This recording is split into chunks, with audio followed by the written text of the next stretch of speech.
नमस्कार आदाब। मैं डॉक्टर कमलेश यादव आज आप सबों के सामने एक नए वीडियो लेकर उपस्थित हुआ हूँ। आज का टॉपिक है भारत के प्रमुख पर्वत श्रेणियाँ। पर्वत चोटियाँ नहीं, आज का टॉपिक है पर्वत श्रेणियाँ। श्रेणियाँ मतलब जिसमें बहुत सारे आपके पर्वत विद्यमान हैं, बहुत सारी आपकी क्या होती हैं, श्रेणियाँ। आज उसी पर हम चर्चा करने के लिए आप लोगों के सामने उपस्थित हुए। सबसे पहले हम उत्तर भारत की और पूर्वी भारत के पूर्वांचल की पहाड़ियों पर चर्चा करेंगे। उसके बाद फिर दक्षिण भारत की प्रमुख जो पर्वत श्रेणियाँ हैं उस पर भी चर्चा करेंगे। सबसे पहले हम आज देखते हैं आपके उत्तर भारत में कौन कौन से मुख्य रूप से पर्वत श्रेणियाँ हैं और उनका निर्माण कैसे हुआ है और उनके निर्माण की क्या प्रक्रिया है, उस पर हम चर्चा करने की कोशिश करते हैं। हम कुछ आपसे कहें इससे पहले हम एक हल्की सी नज़र आपके लिए हिमालय पर्वत की पे डालने की कोशिश करेंगे। जैसा कि हम देख पा रहे हैं, आपका ये ऊपर है काराकोरम है, लद्दाख है, जास्कर है, उसे ट्रांस हिमालय कहते हैं। उसके बाद आपका आता है ये बृहद हिमालय और फिर आपका मध्य हिमालय आता है, फिर उसके बाद शिवालिक आता है, उसके बाद फिर आपका ये पूर्वोत्तर की कुछ पर्वत श्रेणी आती हैं। हम इन सब पे चर्चा करेंगे। उससे पहले हम एक जो है बात कहना चाहेंगे कि जैसा कि हम ऊपर सबसे पहले आप देख पा रहे हैं, ये आपकी पामीर है, पामीर की गांठ, पामीर की ये जो है ग्रंथि कही जाती है। पामीर की गांठ भी इसको कहा जाता है या पामीर की ग्रंथि भी कहा जाता है इसको। ये आपका है पामीर और यहाँ पे दो पर्वत श्रेणियाँ निकली। पहले आपका है ये इस तरफ आपका है कुरनूल है और इधर है आपका हिंदूकुश। इधर क्या है भारत और यूरेशिया के प्लेट से बीच में ये आपका पामीर का पूरा है। इधर हिंदूकुश है और इधर कुरनूल है।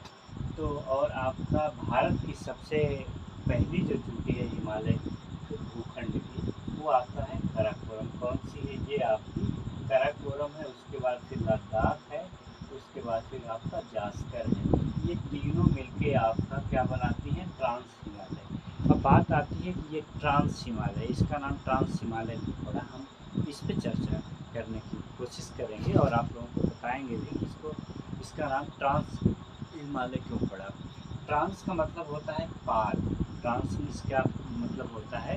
पार। कहने का मतलब आपका ये जो ट्रांस हिमालय है, ये आपका बृहद हिमालय के उस पार है। ये जो आपका इसका जो निर्माण है, इस पर हम चर्चा करने की कोशिश करेंगे। मूलतः आपका ये आपका जो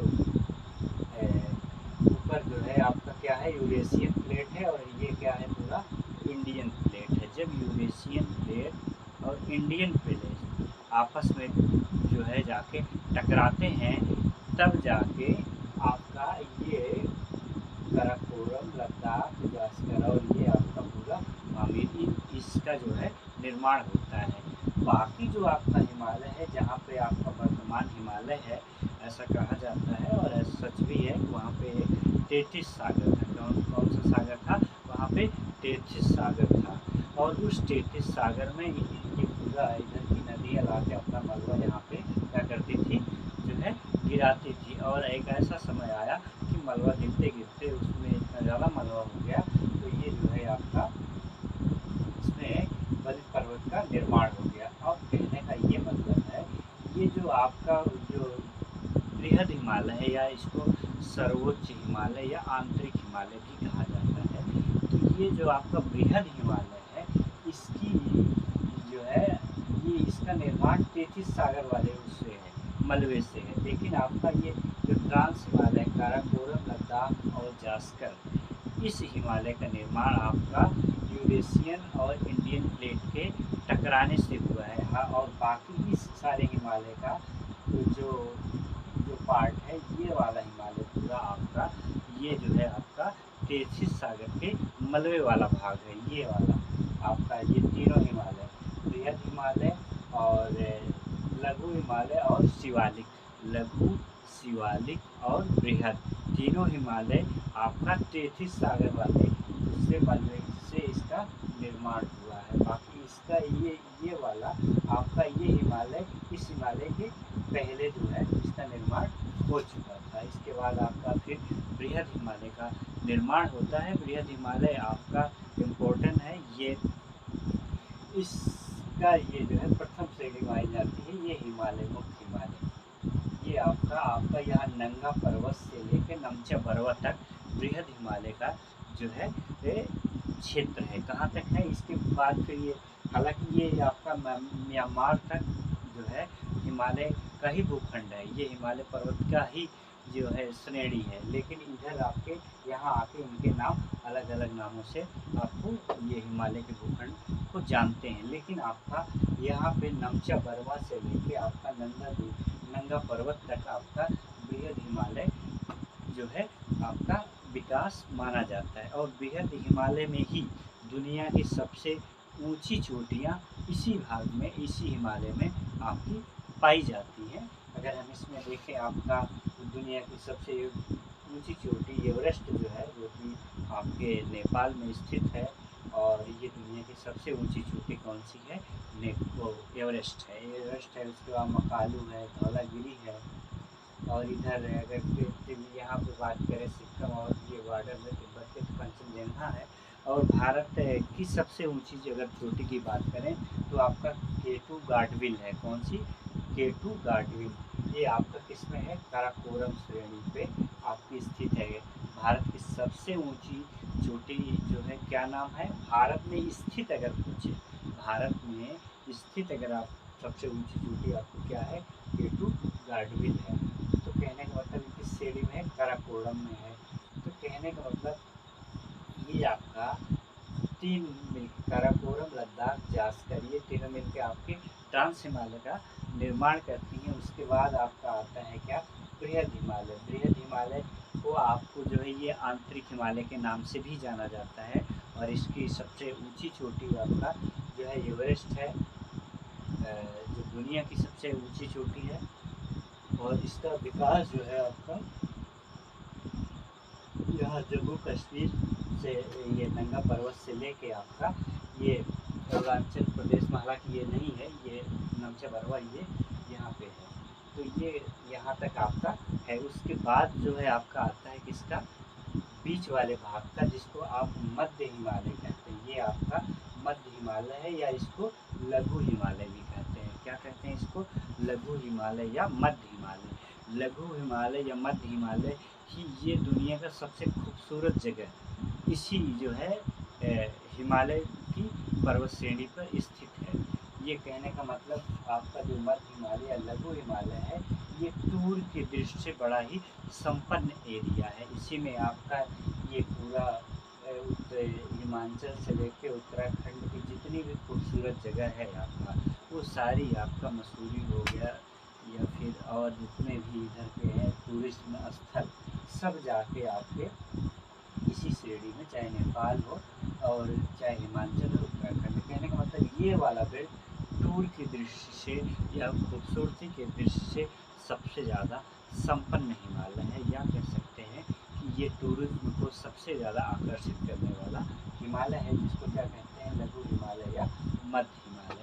और ये सबसे पहले आपका ये बृहद हिमालय का निर्माण हुआ, उसके बाद आपका लघु हिमालय का निर्माण हुआ, और लास्ट वाले जो आपका हिमालय चोटी है वो है आपकी शिवालिक श्रृंखला है। कौन सी है आपकी, शिवालिक। ये सबसे आधुनिक श्रृंखला मानी जाती है। ये सबसे, इसका निर्माण, इस हिमालय का निर्माण, शिवालिक हिमालय का निर्माण सबसे बाद में हुआ।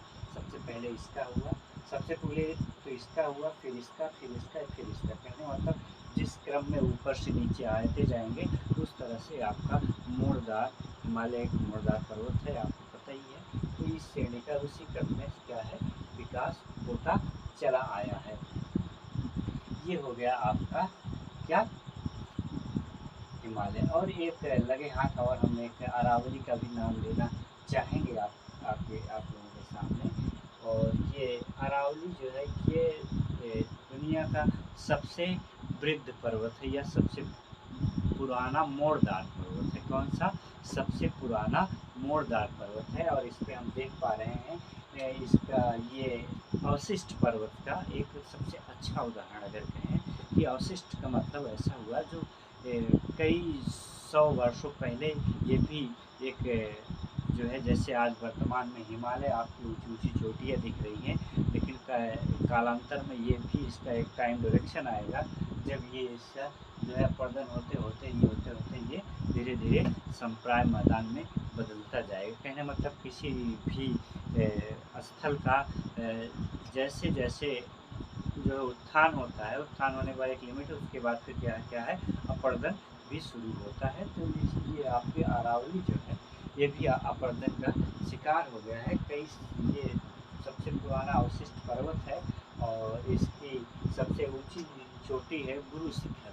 ये क्वेश्चन आपसे पूछा जा सकता है कि अरावली पर्वत की सबसे ऊंची चोटी कौन सी है, तो उसको क्या है आपका गुरु शिखर। अब हम लोग थोड़ा सा पूर्वांचल की तरफ चलेंगे। पूर्वांचल में अगर हम आप देखना चाहें तो आप देख पा रहे होंगे आपका ये वाले में आपका पटकाई गुम है और ये नागालैंड वाले भाग में आपका नागा पर्वत है और ये मिजोरम और मणिपुर में आपका मिजो पहाड़ियाँ हैं।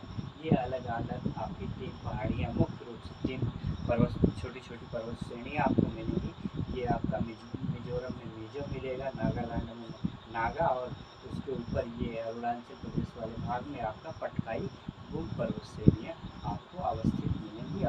और ये आपका देख पा रहे होंगे ये पूरा से ऊपर ये आपका मेघालय है, ये असम है। ये मेघालय में आपको गारो खासी जयंती है, ये आपकी 3 जो है पर्वत श्रेणियाँ आपको दिखाई दे रही है। कौन कौन सी, पहले आपको ये गारो खासी जयंती है, ये 3 पर्वत श्रेणियाँ हैं और ये दुनिया का सबसे ज़्यादा बारिश वाला क्षेत्र आपका यहीं पे स्थित है। मासिनराम, जिसको आप कहते हैं मासिनराम, यहाँ पे गारो खासी जयंती पहाड़ियों के पास ही आपका स्थित है। पहले चेरापूंजी के नाम से भी इसको जानते हैं, इसके पास में चेरापूंजी है और यहाँ सबसे ज़्यादा बारिश इसी एरिया में आपकी मासिनराम में ही होती है। हालांकि हम देख पा रहे हैं गारो खासी जयंती ये प्रायद्वीपीय भारत का भाग है। किसका भाग है? ये जो है प्रायद्वीपीय भारत का भूखंड है। ये जो है हिमालय पर्वत की श्रेणी का भाग नहीं है। ये चीज़ आपको समझना है। ये आपका गारो खासी जयंती जो है आपका इसका प्रायद्वीपीय भारत की जो है भूखंड है। ये हो गया आपका पूर्वोत्तर भारत के का कुछ पर्वत श्रेणियाँ। और हम देखना चाहेंगे कि आपका ये भारत यहाँ तक है। अगर ये देखिए पाकिस्तान में अगर हम नज़र डालें तो पाकिस्तान में आपका सुलेमान और किरथल, ये 2 पर्वत श्रेणियाँ भी आपके इसी के भाग मानी जाती हैं। ये आपका पाकिस्तान में सुलेमान और किरथल, ये 2 चोटियाँ आपका इसी का पार्ट मानी जाती हैं। अब हम एक नज़र दक्षिण भारत की प्रमुख पर्वत चोटियों पे डालने की कोशिश करते हैं, देखते हैं। अब हम दक्षिण भारत के कुछ प्रमुख पर्वत चोटियों के बारे में आप सब लोगों को बताने की कोशिश करूँगा कि ये दक्षिण भारत में की प्रमुख पर्वत चोटियाँ कौन कौन सी हैं। आइए हम देखने की कोशिश करते हैं। सबसे पहले आपका अगर हम देखना चाहें तो आपका ये विंध्यन क्रम है। सबसे पहले अगर देखें ये आपका ये पूरे मध्य प्रदेश में विकसित है आपका विंध्यन क्रम। मुख्य रूप से ये हालांकि पर्वत चोटी कहा जाता है, लेकिन ये मुख्य रूप से अगर देखें तो विंध्यन पर्वत श्रेणी जो है ये मुख्य रूप से आपका भ्रंश है।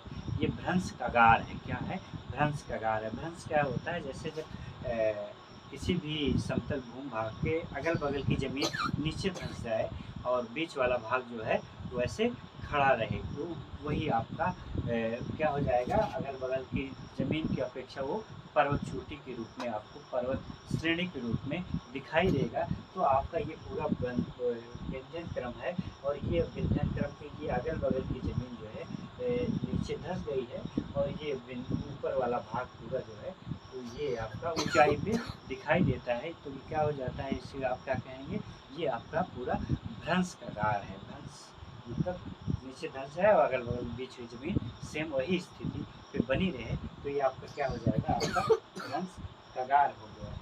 ये क्या है? आपका भ्रंश कगार है। ये मूलतः भ्रंश पर्वत है। भ्रंश पर्वत का एक सबसे अच्छा उदाहरण है आपका विंध्यन पर्वत आपका भ्रंश पर्वत का एक बड़ा अच्छा उदाहरण है। उसके बाद आपका आता है सतपुड़ा। सतपुड़ा पर्वत मूल रूप से ये गुजरात और ये मध्य प्रदेश में, गुजरात और मध्य प्रदेश में इसका फैलाव है। कहाँ कहाँ पे? इधर गुजरात से लेके आपका मध्य प्रदेश तक। और अगर ये गुजरात में इस पर्वत श्रेणी को सतपुड़ा कहा जाता है, गुजरात में ये इसको सतपुड़ा कहा जाता है, और जैसे ये एमपी में इसका जो, मध्य प्रदेश में इसका जो फैलाव है इसे मैकाल कहा जाता है। और ये अमरकंटक इसकी सबसे मैकाल पर्वत की सबसे ऊंची पर्वत चोटी है। अमरकंटक से ही आपकी ये नदियों का, ये नर्मदा और ताप्ती इसी घाटी से होके आपके गुजरती हैं, और ये इसका उद्गम स्थल भी यहीं पे है आपका। अमरकंटक से ही ये आपके नर्मदा निकलते हुए ये यहाँ पे आके जो है अरब सागर में गिर जाती है, गुजरात होती हुई। तो कहने मतलब, और सतपुड़ा गुजरात में फैलाव है, तो धूपगढ़ इसकी सबसे ऊंची चोटी है। सतपुड़ा की सबसे ऊंची चोटी का नाम आप क्या है? धूपगढ़ है। क्या है आपका? धूपगढ़। ये आपकी सबसे ऊंची चोटी किसकी है? सतपुड़ा की। और मैकाल जो है अमरकंटक सबसे ऊंची चोटी है, और नीचे आपकी महादेव है। और ये आपका छत्तीसगढ़ और ये झारखंड बॉर्डर बनाती है आपका, इसे कैमूर पर्वत श्रेणी कहते हैं। इसको क्या है आपकी? इधर कैमूर है।